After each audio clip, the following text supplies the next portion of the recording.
नमस्कार दर्शक बंधु। आज एक गुरुतर विषय को लेकर आपण मानकर सम्मुख आसची।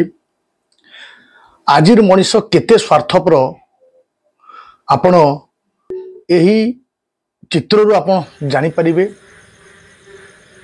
कार्य सरीगले किए कहार एभली नजीर आम पंचायत तथा सारा ओडिशा प्रदेश रे परिलक्षित होउछि।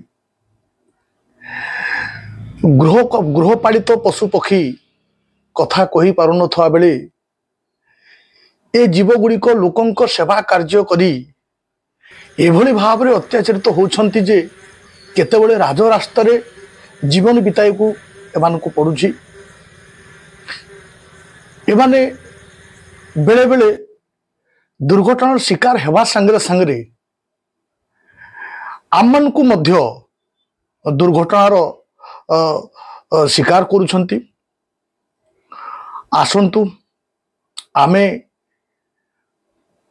ए गृहपालित पशुपक्षी को सठिक जीवन यापन करिवारे साहाय्य करिबा एवं एक समन्वयर प्रकृति तैयारी करिबा।